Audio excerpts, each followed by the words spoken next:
Welcome back. It's Mark Simone here for Sean Hannity. Sean will be back on Monday. You know, Ann Coulter, a best-selling author. Have you read her book, In Trump We Trust? Everybody's writing a Trump book now, but this is the real one, In Trump We Trust. You should get that. Go to AnnCoulter.com and sign up there. By the way, if you sign up, you get her column before anybody else. Ann Coulter, how you doing? Fine, thanks. How are you, Mark Simone? Very good. Where do we start? Let's talk about the double standard here. You know, I'm watching this Jesse Waters one night. He makes a little double entendre joke. I don't see the guy again for a week. This Stephen Colbert makes the most vulgar joke I have ever heard in the history of American television. He's a hero the next night. What is going on here? Yes, you're right. I especially like Colbert acting like he's speaking truth to power. He's not going to apologize for the joke, but on the other hand, the president has the nuclear code. Oh, for Pete's sake, all these people do is suck up to power. Of course, nothing will happen to him. You can be as vulgar as you want against Trump and particularly his supporters. And I really think that has a lot to do with, especially the late night alleged comedy venom toward Trump.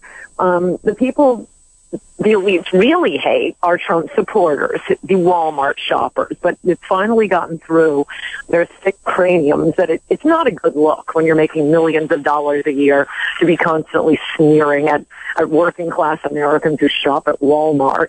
So instead they make fun of Trump and feel like they can get away with it because he's a billionaire.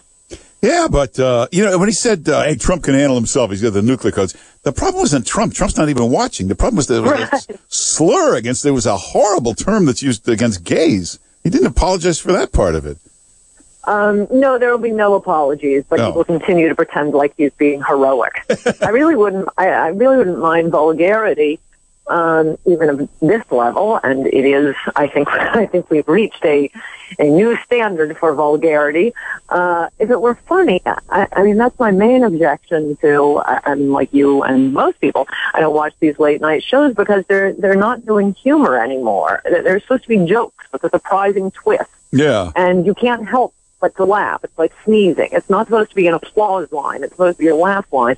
And no, there's just an endless appetite, apparently, for just a long string of epithets about Donald Trump with colorful imagery and, the carrot top dumpster fire and a series of other, vivid images, none of which is surprising, interesting. It's just epithets with colorful imagery, and the humor has been suctioned out of it. Yeah, and they must have had a meeting at the Colbert Show, and they said, this vulgarity is good. Listen to him last night. Listen to what happened. Listen to this joke. One reporter ran into Reince Priebus, who told her the president stepped up and helped punt the ball into the end zone. Yes, a punt into the end zone. Accurate because it gets you 0 points and gives your opponent good field position. Punt away. I think a more accurate football metaphor might have been the GOP just kicked America in the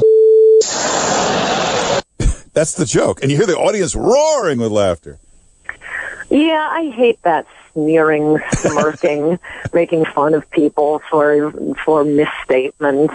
I mean, that's been the marker, the signature of MSNBC all these years.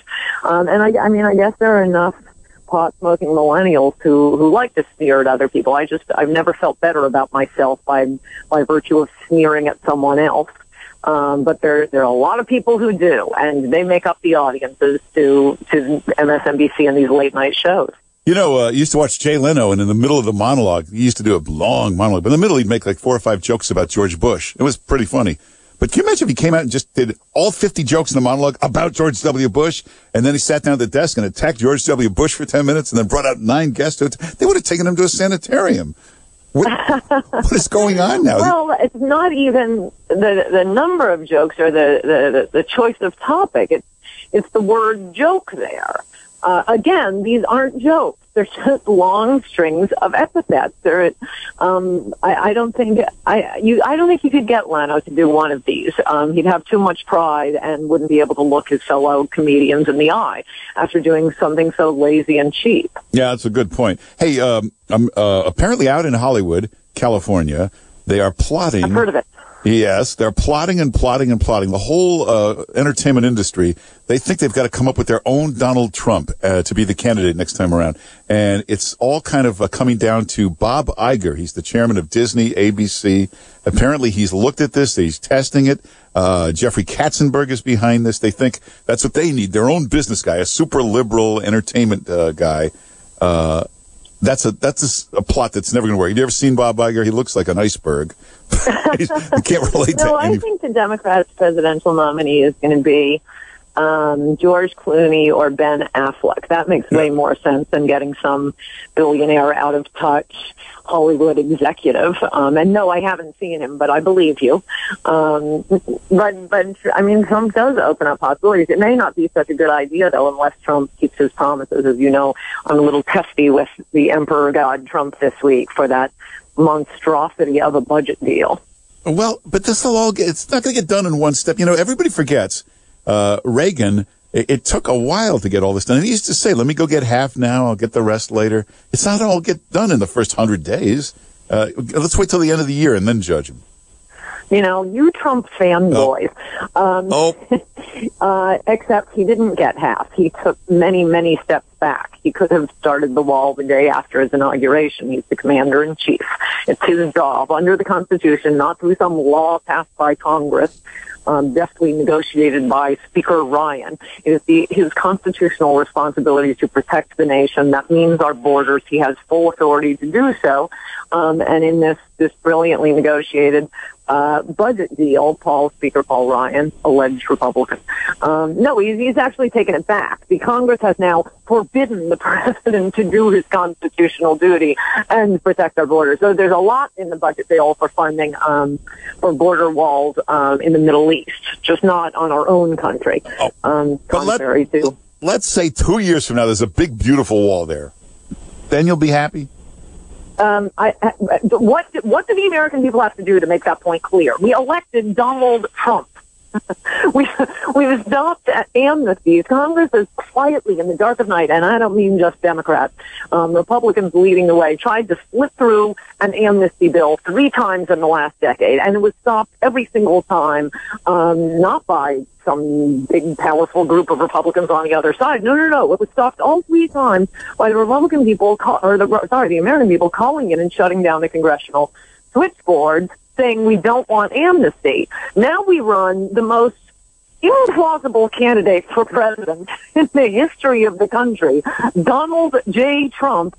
He wins, and he wins states the Republicans haven't won for 20 years. What else does the public have to do to get the message to Washington, we want a wall? Well, we'll get a wall. It's just this is true of any infrastructure project. When they tell you the bridge will be there by 2018, it's 2019 before the bridge is there. Mark, they haven't even put the first spade in the ground to start building the wall. I mean, I will blame Republicans. But look, we knew this. This is part of what was so appealing about Donald Trump, that he wasn't a politician. We knew he was going to be facing massive resistance, not only from the opposing party, the Democrats, but from his own party, from the entire bureaucracy, from the media. We knew that. That's why him being a brash and ruthless businessman was so appealing. He was going to be working on behalf of the American people. So I'm sorry, it's too late for the Emperor God to say, I couldn't get it through these feckless Republicans. We knew they were feckless. That's why we elected him. He'll get it done. You'll have your wall. If he thinks he can get by just saying that, he will be wiped out in the midterms. Democrats will have 300 seats in the House, and there will be no possibility of him even running for re-election. He'll have to bow out gracefully somehow, claim he's made America great, even though we only have this sad little fence. I hope you're right. But it better get started soon. It'll get midterm elections are coming fast. Hey, Ann Coulter, what happened with Berkeley and all that? That's over? Well, I believe the entire American educational system is over. That's true. and my speech at Berkeley was just the cherry on top.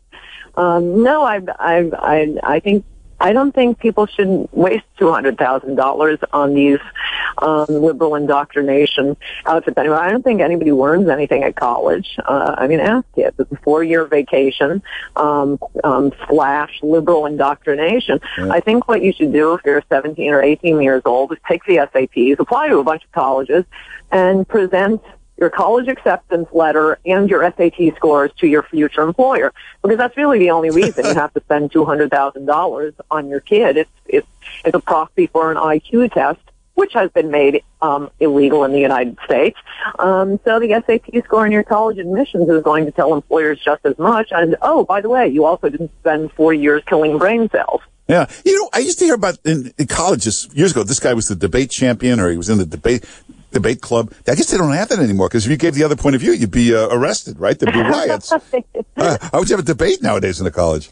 No, that's right. That's right. I was the second half to the debate. The pro-mass immigration speaker had already spoken, and it wasn't just the college Republicans. There was a nonpartisan group on Berkeley campus that had invited me because they do believe in debate. I guess that's the end of their group.